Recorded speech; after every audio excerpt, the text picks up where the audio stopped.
চন্দ্রমন্ডল মহাশয় তিনি মালদা জেলা পরিষদের যে সভাধিপতি ছিলেন উত্তর দক্ষিণ মালদা তিনি জিএস এবং আমাদের বিরোধী দলনেতা উপস্থিত আছেন আমাদের প্রভাস চক্রবর্তী মেম্বার ছিলেন উপস্থিত আছেন আমাদের সবাইকে আমার পক্ষ থেকে অনেক অনেক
भारतीय जनता पार्टी नई भोट দিব জিত করিয়া আর নরে সরকার বো মিনাইয়া হ্যালো আমার 10 মিনিট বেরোচ্ছি না তারা ফোন করছে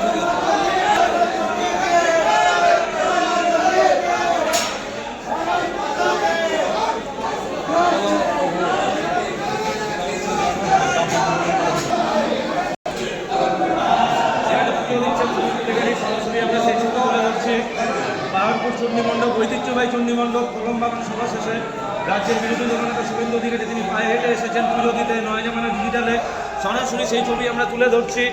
তিনি প্রণাম জানালেন এই ঐতিহ্যবাহী চণ্ডীমণ্ডপে এবং সেখানে তিনি পুজো দিচ্ছেন নয় জামানা ডিজিটালে। তার সঙ্গে রয়েছেন উত্তর মালদার সাংসদ নরেন মুর্মু, রয়েছে মালদা বিধানসভার বিধায়ক গোপাল সাহা। পুজো সারলেন, তারা প্রণাম সারলেন এবং এখান থেকেই বিরোধী দলনেতা আবার বেরিয়ে যাবেন। চাচল মোহনবাগান মাঠে উত্তর মালদা সাংগঠনিক জেলা বিজেপির উদ্যোগে যে সভা ছিল সেই সভা সমাপ্ত করে পায়ে হেঁটে দলের নেতাকর্মী বিধায়ক সাংসদদের নিয়ে এই মুহূর্তে পাহাড়পুর চণ্ডীমণ্ডপে পুজো দিচ্ছেন রাজ্যের বিরোধী দলনেতা শুভেন্দু অধিকারী। আমরা সরাসরি নয় জামানা ডিজিটালের সেই ছবি তুলে ধরছি যেখানে রাজ্যের বিরোধী দলনেতা পুজো দিচ্ছেন। তিনি পাহাড়পুর চণ্ডীমণ্ডপ ঐতিহ্যবাহী 350 বছরের প্রাচীন সেই চণ্ডীমণ্ডপে পুজো দিচ্ছেন রাজ্যের বিরোধী দলনেতা শুভেন্দু অধিকারী। সাথে রয়েছেন অন্যান্য নেতৃত্বরা।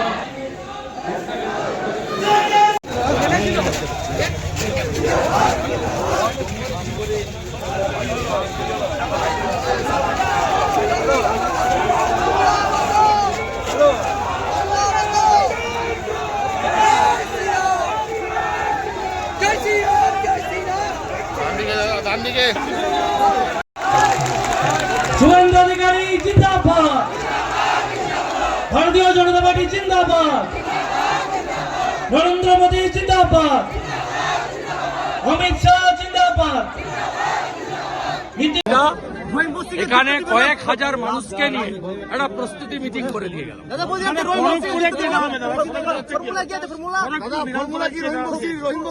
আপনাকে ভাবতে হবে ভারতীয় জনতা পার্টির কেন্দ্রীয় নির্বাচন কমিটি ঠিক করে কে কোথায় দাঁড়াবে। ঠিক আছে, আমাকে যেখানে বলবে আমি সেখানে দাঁড়াবো, অন্য নেতাদেরও যেখানে বলবে সেখানে দাঁড়াবো। এটা নিয়ে মিডিয়া না ভাবলেই চলে। এগুলো আপনারা তৃণমূলের কাছ থেকে প্রশ্ন নিয়ে প্রশ্ন করেন কোন চ্যানেলে।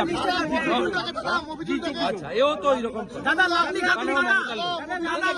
কলকাতা টিভি নিউজ 18 হলে তো কথাই ছিল না। সারাদিন ডিগি তবলা পিসি পিসি পিসি।